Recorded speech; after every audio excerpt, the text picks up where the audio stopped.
قرآن ہے میرا رہنما قرآن، شفا ہے نور ہے قرآن، جلا دل کی میرا قرآن، رضا رب کی میرا قرآن، قرآن قرآن۔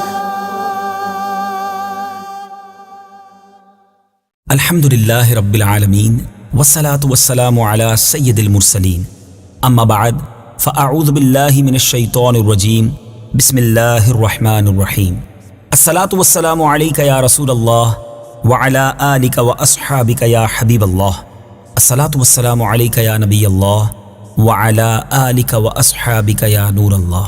میٹھے میٹھے اسلامی بھائیوں اور مدنی چینل کے ناظرین، سلسلہ ہے ایک قصہ ہے قرآن سے۔ قرآن ہے میرا رہنما قرآن، شفا ہے نور ہے قرآن، جلا دل کی میرا قرآن، رضا رب کی میرا قرآن، قرآن قرآن۔ آج کون سا قصہ سننا ہے؟ آج کون سا واقعہ سننا ہے؟ آپ نے زندگی میں بہت سارے عصا، بہت ساری لاٹھیاں دیکھی ہوں گی، مگر آج ایک جنتی لاٹھی کی بات کرنی ہے۔ جی ہاں، ایک ایسی لاٹھی، ایک ایسا عصا جس کا تذکرہ قرآن پاک میں کئی بار آیا اور بڑے ہی منفرد اور بڑے ہی انوکھے انداز میں آیا۔ وہ جنتی لاٹھی کس کے پاس تھی؟ اس لاٹھی سے کام کیا کیا ہوتے تھے؟ اور اس لاٹھی کے کیسے کیسے کمالات تھے؟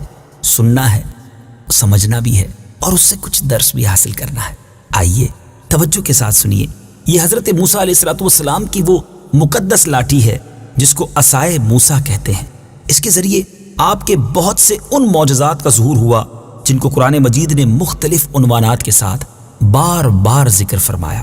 اس مقدس لاٹھی کی تاریخ بہت قدیم ہے، جو اپنے دامن میں سینکڑوں ان تاریخی واقعات کو سمیٹے ہوئے ہے جن میں عبرتوں اور نصیحتوں کے ہزاروں نشانات ستاروں کی طرح جگمگا رہے ہیں، جن سے اہل نظر کو بصیرت کی روشنی اور ہدایت کا نور ملتا ہے۔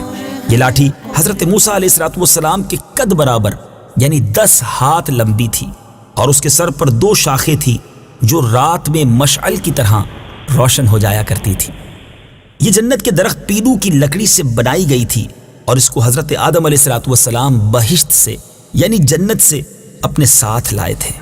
حضرت آدم علیہ السلام کے بعد یہ مقدس لاٹھی حضرات انبیاء کرام علیہ السلام کو یکے بعد دیگرے بطور میراث ملتی رہی، یہاں تک کہ حضرت شعیب علیہ السلام کو جب یہ لاٹھی ملی جو قوم مدین کے نبی تھے، جب حضرت موسیٰ علیہ السلام مصر سے ہجرت فرما کر مدین تشریف لے گئے اور حضرت شعیب علیہ السلام نے اپنی صاحبزادی حضرت بی بی صفورہ رضی اللہ تعالی عنہا سے آپ کا نکاح فرما دیا، اور آپ 10 برس تک حضرت شعیب علیہ السلام کی خدمت میں رہ کر آپ کی بکریاں چراتے رہے۔ اس وقت حضرت شعیب علیہ السلام نے حکم خداوندی کے مطابق آپ کو یہ مقدس عصا عطا فرمایا۔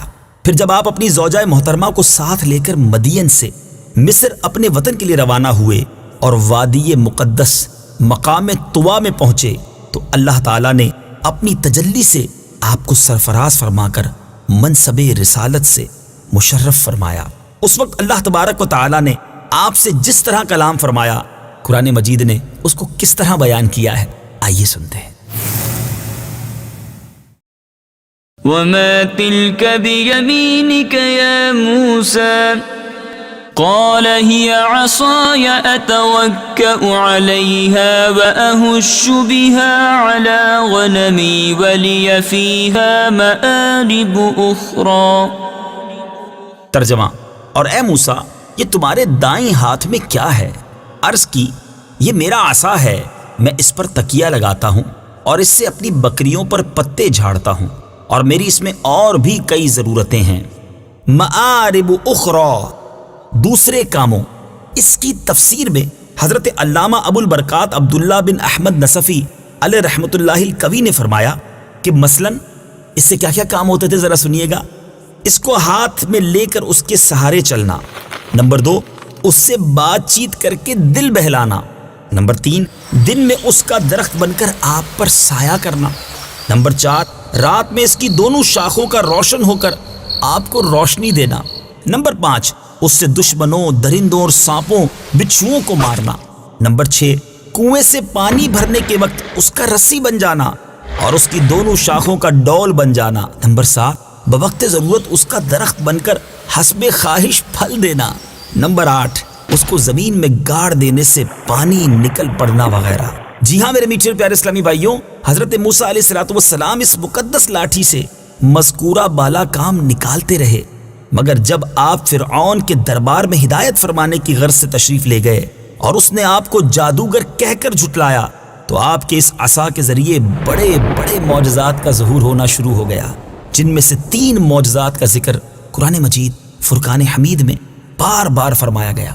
آپ نے دیکھا کہ ایک لاٹھی اور اتنے سارے کام ہوتے ہوئے بھی، اتنے کمالات ہوتے ہوئے بھی، اب جب مقابلہ ہے فرعون سے تو اس لاٹھی سے اب بڑے بڑے معجزات کا ظہور ہونا شروع ہو گیا۔ 3 معجزات جس کا ذکر قرآن مجید میں آیا، ان میں پہلا معجزہ عصا اژدہا بن گیا۔ اس کا واقعہ یہ ہے کہ فرعون نے ایک میلہ لگوایا اور اپنی پوری سلطنت کے جادوگروں کو جمع کر کے حضرت موسیٰ علیہ السلام کو شکست دینے کے لیے مقابلے پر لگا دیا۔ اور اس میلے کے اژدہام میں جہاں لاکھوں انسانوں کا مجمع تھا، ایک طرف جادوگروں کا ہجوم اپنی جادوگری کے سامان لے کر جمع ہو گیا، اور ان جادوگروں کی فوج کے مقابلے میں حضرت موسیٰ علیہ السلام تنہا ڈٹ گئے۔ جادوگروں نے فرعون کی عزت کی قسم کھا کر اپنے جادو کی لاٹھیوں اور رسیوں کو پھینکا تو ایک دم وہ لاٹھیاں اور رسیاں سانپ بن کر پورے میدان میں ہر طرف دوڑنے لگی، اور پورا مجمع خوف و ہراس میں بدحواس ہو کر ادھر ادھر بھاگنے لگا، اور فرعون اور اس کے تمام جادوگر اس کرتب کو دکھا کر اپنی فتح پر گھمنڈ اور غرور کرنے لگے۔ اب جوش شادمانی سے وہ لوگ تالیاں بجا رہے تھے اور اپنی مسرت کا اظہار کر رہے تھے۔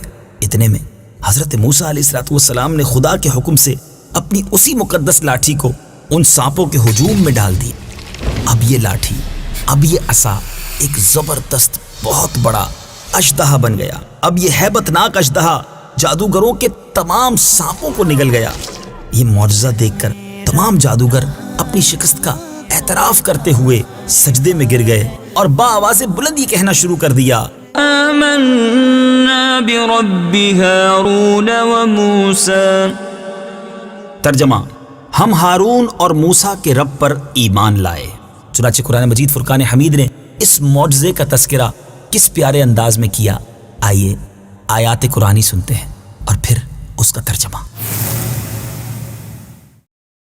قالوا يا موسى إما أن تلقي وإما أن نكون أول من ألقى۔ ترجمہ: انہوں نے کہا، اے موسیٰ، یا تم عصا نیچے ڈالو یا ہم پہلے ڈالتے ہیں۔ قال بل ألقوا فإذا حبالهم وعصيهم يخيل إليه من سحرهم أنها تسعى۔ ترجمہ: موسیٰ نے فرمایا، بلکہ تم ہی ڈالو، تو اچانک ان کی رسیاں اور لاٹھیاں ان کے جادو کے زور سے موسیٰ کے خیال میں یوں لگی کہ وہ دوڑ رہی ہیں۔ فأوجس في نفسه خيفة موسى۔ ترجمہ: تو موسیٰ نے اپنے دل میں خوف محسوس کیا۔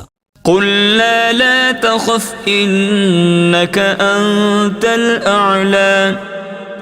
ترجمہ: تو ہم نے فرمایا، ڈرو نہیں، بے شک تم ہی غالب ہو۔ وألق ما في يمينك تلقف ما صنعوا انما صنعوا كيد ساحر ولا يفلح الساحر حيث أتى۔ ترجمہ: اور تم بھی اسے ڈال دو جو تمہارے دائیں ہاتھ میں ہے، وہ ان کی بنائی ہوئی چیزوں کو نگل جائے گا، بے شک جو انہوں نے بنایا ہے وہ تو صرف جادوگروں کا مکر و فریب ہے، اور جادوگر کامیاب نہیں ہوتا جہاں بھی آ جائے۔ فألقي السحرة سجدا قالوا آمنا برب هارون وموسى۔ ترجمہ: تو سب جادوگر سجدے میں گرا دیے گئے. وہ کہنے لگے ہم ہارون اور موسیٰ کے رب پر ایمان لائے. میٹھے میٹھے اسلامی بھائیوں اور مدنی چینل کے ناظرین، جنتی لاٹھی کا تذکرہ جاری ہے. انشاءاللہ اگلے سلسلے میں جنتی لاٹھی کے مزید کمالات کے بارے میں سنیں گے. یہ واقعہ بھی جاری ہے مگر ہمارے سلسلے کا وقت ختم ہوا ہے. مدنی چینل دیکھتے رہیے، انشاءاللہ فیضان قرآن سے دل منور ہوتے چلے جائیں گے. ایک کوشش ہے کہ مزید قرآن پاک سے محبت ہو، دلچسپی بڑھے، پتہ تو چلے ہمارے کلام پاک میں کیسے کیسے پیارے پیارے واقعات ہیں. تو قرآن پاک پڑھنا، سمجھنا، سننا اپنی عادت بنائیے. اگر آپ دنیا میں کہیں بھی ہیں اور قرآن پاک سیکھنا چاہتے ہیں، سمجھنا چاہتے ہیں، آئیے دعوت اسلامی کے مدنی ماحول سے وابستہ ہو جائیے. ہمارے الحمدللہ مدرسۃ المدینہ بالغان دنیا بھر میں کئی مقامات پر موجود ہیں. ذرا اپنے قریبی اسلامی بھائیوں سے رابطہ کر لیجئے. مدنی منوں اور مدنی منیوں کے لیے مدرسۃ المدینہ قائم ہے، جہاں حفظ و ناظرہ بغیر کسی فیس کے کروایا جاتا ہے. اور تو اور اگر آپ کسی ایسے ملک میں ہیں جہاں دعوت اسلامی والوں کو تلاش کرنا کچھ مشکل ہے، تو آپ ایسا کیجئے، مدرسۃ المدینہ آن لائن میں داخلہ لے لیجئے. جی ہاں، دعوت اسلامی کی ویب سائٹ www.dawatislami.net پر جائیے اور مدرسۃ المدینہ آن لائن پر کلک کر کے اپنا داخلہ کر لیجئے، رجسٹریشن کروا لیجئے. گھر بیٹھے ہی انشاءاللہ آن لائن قرآن پاک پڑھنا آپ کے لیے آسان ہو جائے گا.